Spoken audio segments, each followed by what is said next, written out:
So, at any rate, I want to talk a little bit about the shepherd who gives rest. But before we do that, I sort of thought maybe what we'd do is read a different version of the 23rd Psalm each week. And this one I want to read this morning is from, it's an Old Testament translation by one of the great Hebrew scholars, a guy called Robert Alter, who spent 30 years doing this translation and commentary that goes with it. So this is how he renders the 23rd Psalm. He says, "The Lord is my shepherd, I shall not want. In grass meadows he makes me lie down. By quiet waters he guides me. My life he brings back. He leads me on pathways of justice for his name's sake. Though I walk in the vale of death's shadow, I fear no harm, for you are with me. Your rod and your staff, it's they that console me. You set out a table before me in the face of my foes. You moisten my head with oil. My cup overflows. Let but goodness and kindness pursue me all the days of my life, and I shall dwell in the house of the Lord for many long days." I really like that because it's very true to the rhythm of the way it was written in the Hebrew. You might remember last week we began our journey through Psalm 23 with that simple, profound confession. The Lord is my shepherd. And how everything about our walk and our journey stems from that statement of truth. That we all need a shepherd. And for Christians, for those who are followers of Jesus, for those who are disciples of Jesus, it's the Lord who is our shepherd. And that has a way of simplifying things. And we talked about how God being our shepherd, about how that one line redefines contentment. Because what matters most is not what we have, but who has us. And I think as I read this psalm again and again, one of the things that occurs to me is, David was a shepherd. And everything David was to the sheep, he realised that God is to him and to us. For too many people, I think life looks a little like this picture. Now, maybe there are some of you that feel a little bit that way, like the dog, leading yourself, determined, a bit exhausted maybe, a bit confused, holding your own leash. Well, Psalm 23 is very good news for anyone who feels that way, because you don't have to live like that dog, trying to find your own path, trying to lead yourself. See, we're not created to guide ourselves. Yes, we have agency. Yes, we have free will. But we're not created to just make it up as we go along. Scripture talks about God having a dream and a plan for us from before the foundation of the world. You were created to mature and to grow up, sure. But you weren't created to bear the burden that picture portrays. You were created to be cared for, to be loved by the God of the universe, by the Lord who is your shepherd. I think sometimes in our exhaustion and in our frustration, Psalm 23 quietly listens to that voice and it responds, I don't know where you got the idea that you're in charge of everything. See, you aren't leading yourself like that dog with his own leash. The Lord is your shepherd. Those words are either an invitation or words of assurance. If you belong to Jesus, then they're an assurance that whatever comes, whether good or bad, whether plenty or little, the Lord is your shepherd. But if you don't belong to Jesus yet, if you don't think you bought into that yet, then those words are an assurance. Are not an assurance, they're an invitation to start that journey. This week, what I really want to do is move from trusting the shepherd to resting in him. Let me start maybe with a question. When was the last time you truly rested? Not just took a day off or crashed on the couch for the evening with Netflix going, but actually felt your soul exhale, breathe. See, I think for many of us, with the pace of life and with the way our society is structured, that's becoming rarer and rarer. We live in a world that, on some level, prizes busyness. In our dysfunction, we wear our exhaustion like a badge of honour. We tell people we're flat out as if that's somehow praiseworthy. And whenever I hear people say that, the words of Walt Brueggemann always come to mind about, the thing about life as a rat race is even if you win that race, you're still a rat.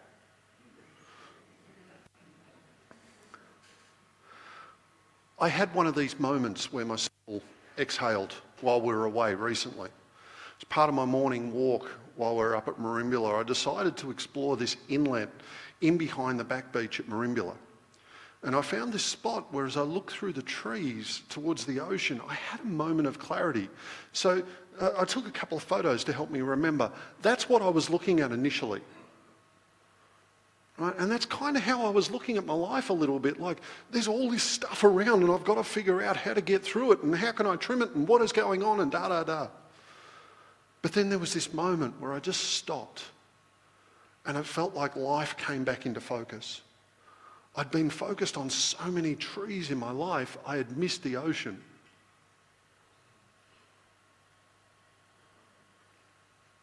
Psalm 23 reminds us the shepherd not only provides for us, but he helps us breathe. He helps us rest. He makes us lie down in green pastures. Phil Keller, who was a real-life shepherd before he became a pastor in East Africa, he wrote that sheep only lie down when four things are true. He said they lie down only when they're free from fear, when they're free from friction with other sheep, when they're free from pests and irritation, and they're free from hunger. And he adds that it's impossible to get them to lie down unless they're free of all of these fears. And then he says it's the shepherd that makes all the difference in these things. That it's the shepherd who takes care of those things. The sheep can't fix any of those. That's the work of the shepherd. And it's striking. The rest of the sheep depends entirely on the care of the shepherd. See, when we're going through life and we're holding our own leash and we think we're in charge and we're in control and we've got to make it happen, we can't rest. I was reading during the week that we share something like 90% of our DNA with sheep. That should cheer you up. A lot of it, they say, comes from our shared ancestry as mammals. But the thing is, I think there's something there that is worth sitting with or teasing on or whatever. Because like sheep, we don't rest easily. Our minds race. Our hearts carry fear and friction and irritation and hunger, not just for food, but for approval, for control, for success, for answering those nagging questions that get going at the back of our head. Phil Keller in his book writes, only the shepherd can provide relief from these anxieties. And that's true of our journey through life as well. That relationship with Jesus that we have, that we treasure, that we hold on to, that we're invited into, that's the source of relief from these anxieties that would plague us.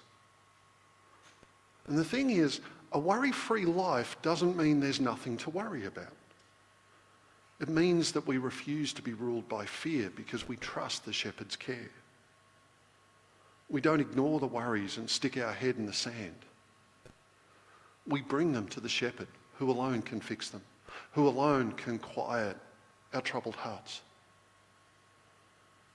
See, ultimately, rest is obedience. It's not indulgence.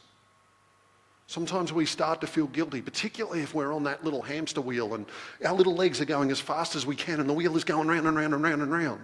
We start to feel like, hang on, if I stop, I'm doing something wrong. You're not. Rest is actually obedience. It's not indulgence. It's an act of faith. And it's basically saying to yourself and those around you, the world will keep spinning even if I stop for a while. Because the shepherd is still in charge.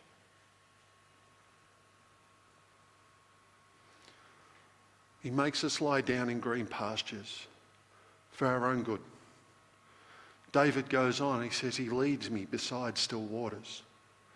The Hebrew literally reads there, waters of rest.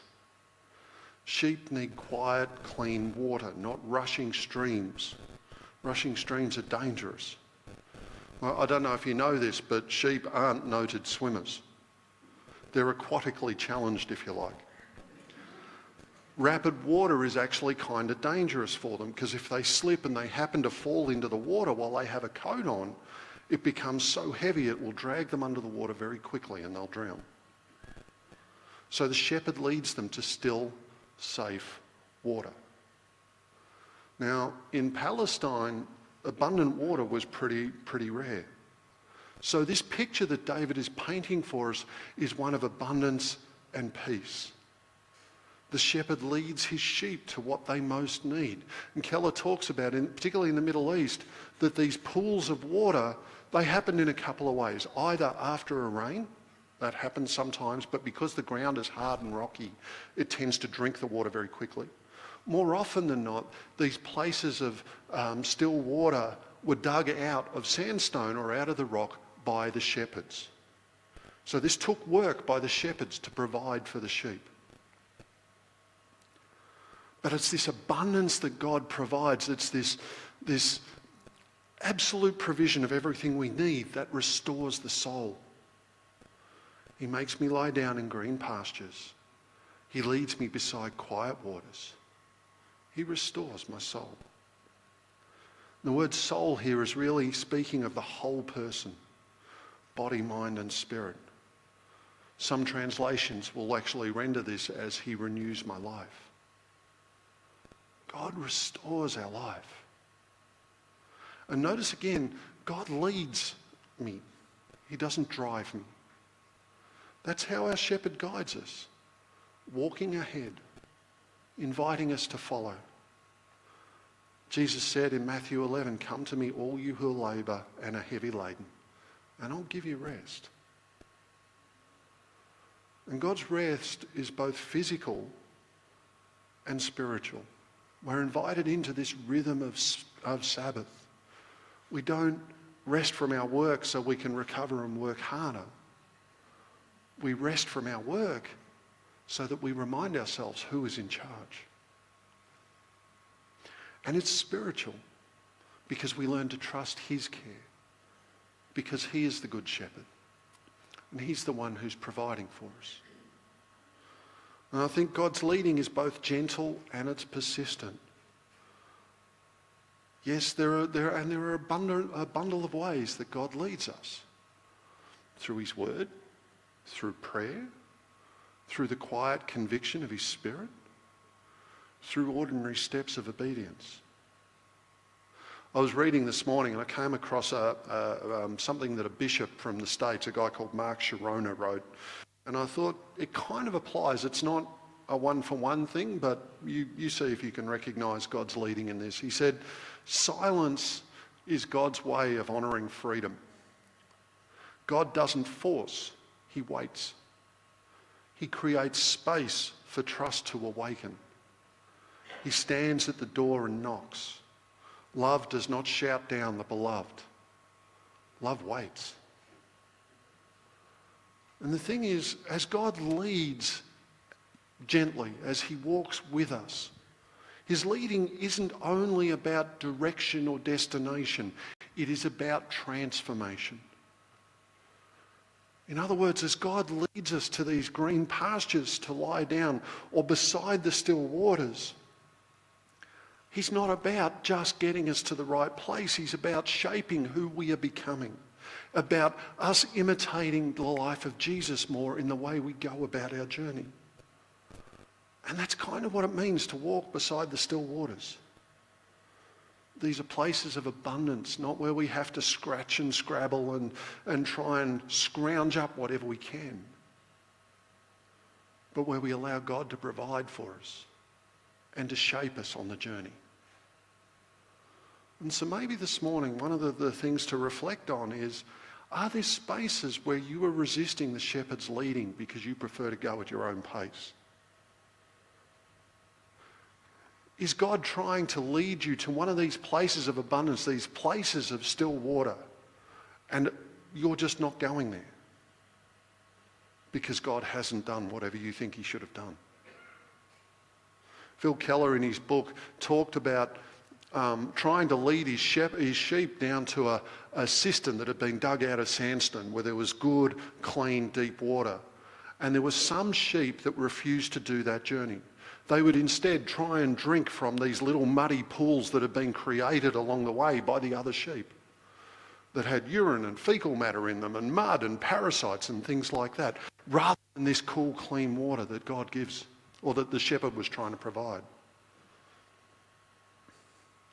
I think whether we run ahead or we drag our heels, both are forms of distrust. The shepherd leads best when we follow with still hearts.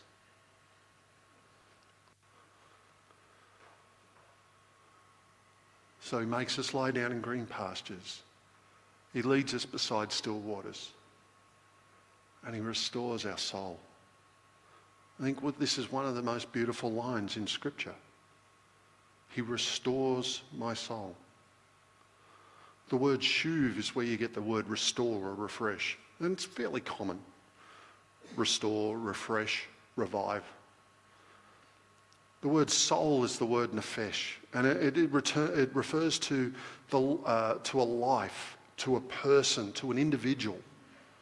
The root of this word comes from a really ancient word which means to breathe. So nephesh was something that was capable of breath. So if you're going to translate the passage, you'd say, God restores my soul. God refreshes my life. God shuvs me to my nephesh. That's what David is saying.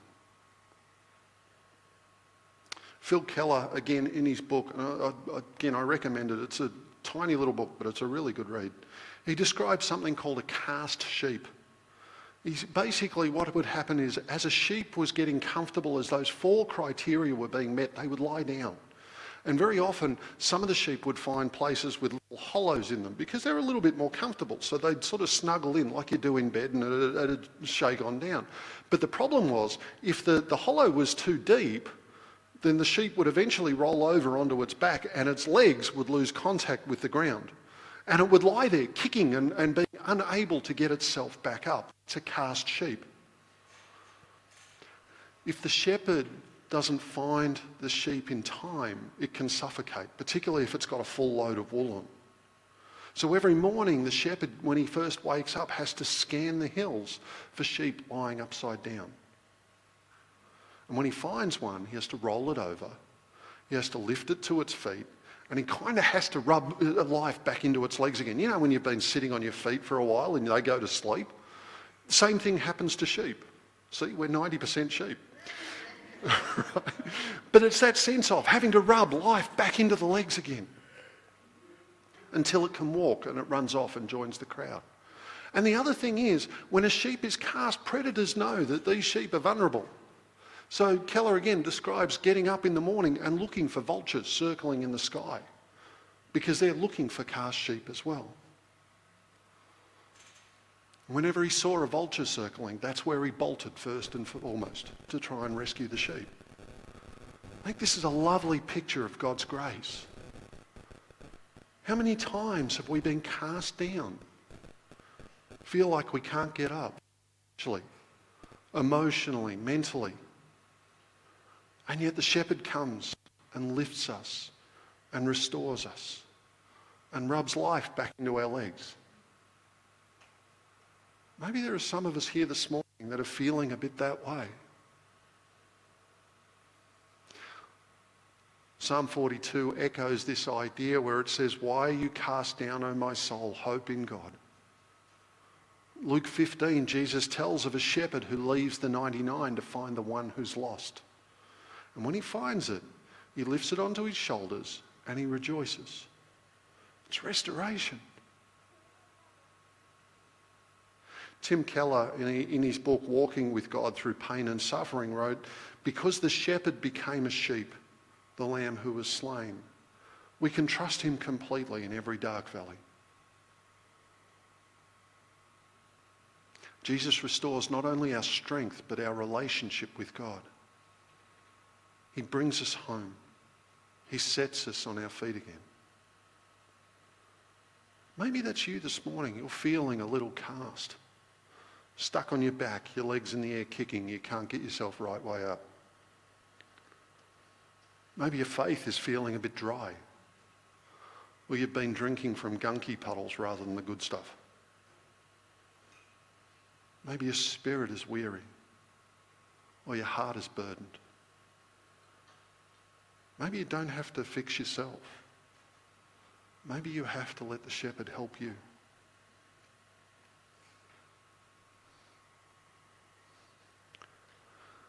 The thing is, I think with this psalm, we can know it upside down and inside out and still not live it out. So I was working on this sermon, I found myself this week in emotionally a very different place than what it describes. I was struck yesterday, like I'd been studying the truths of Psalm 23. I've been memorising this passage all year. And yet, during the week, I found myself busy enough that I was refusing to lie down. I was thinking about the Lord as my shepherd without actually coming to the Lord as my shepherd. There's a difference. Maybe that's where you find yourself this morning as well. You kind of know the Lord is your shepherd intellectually, but you haven't let him shepherd you for a little while. You've been more like the dog with the leash in its mouth than the sheep being led by the shepherd. There's an invitation this morning. Come to the shepherd. Let him lead you beside the still waters. Let him lead you to that rich pasture where you can lie down. See, Psalm 23 ultimately is not a promise that life will simply work out somehow. It's a word about how God himself makes life whole for his people and journeys with us through that. And the thing is that none of the abundance of this psalm happens without the shepherd. It's he who makes me lie down in green pastures. It's he who leads me beside still waters. It is he who restores my soul. If you take God out of Psalm 23, all you have is a sheep with a leash in its mouth wandering around in the valley of the shadow of death. Again, quoting Phil Keller, he says it's the shepherd who makes it possible for the sheep to lie down, to rest, to relax, to be content and flourishing. Everything depends on the shepherd. And the thing is, we don't just read this psalm looking back. We read this psalm with an eye on the future. We can read it as a declaration of trust. God will make me lie down in green pastures. He will lead me beside quiet waters. He will restore my soul. If he's done it in the past, he's faithful. He will do it again. It's the hope of faith. It's confidence that what he's done, he will keep doing. It may look different, but he will keep doing it. See, ultimately, it's not grass or water that we need. It's the shepherd himself. Phil Keller again writes that he came to realise that nothing quietened and treasured or reassured the sheep as to see him in the field. That was the difference. See, what sheep most need to know is their shepherd is with them and for them. And that goes for us. And when we're convinced of that, we can rest. The psalm reminds us that God is near, that the he of verses 2 and 3 gives comfort. He makes us lie down. He leads us beside still waters. He restores our soul. He soothes us to our nefesh. And the rhythm that David lays out is reasonably straightforward. Rest, refreshment, renewal. It's us who make it complicated. We're the ones who keep insisting on jumping onto the hamster wheel, of scrounging up for whatever we can find, of looking for a better paddock somewhere else. God has green pastures for you. He has still water for you. He has rest, refreshment, and renewal. And he leads us from anxiety into peace, from striving into sufficiency. You don't have to do it all yourself. You don't have to lead your own life by the leash. Let the shepherd restore your soul this week. Not just on Sunday, but this week. Be still. Know that he is God. The shepherd's not going to necessarily give you all the answers you want, but he's going to lead you where you need to go. And he's going to form you into the person you need to be. And that's what it means to be part of the Good Shepherd's flock.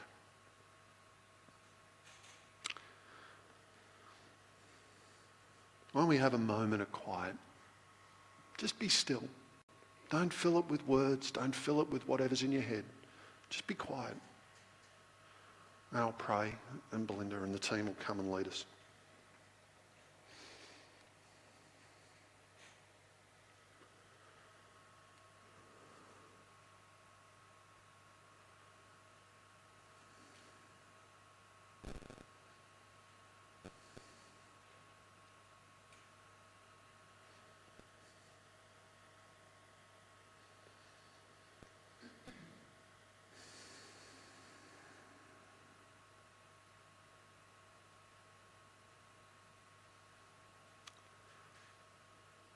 Shepherd of my soul, would you quiet the noise around me? Quiet the noise within me. Would you lead me beside your still waters? Would you restore me when I'm cast down? And would you teach me to rest in you? Because the world will keep spinning even if I rest, because ultimately, Lord, you're in charge. Amen.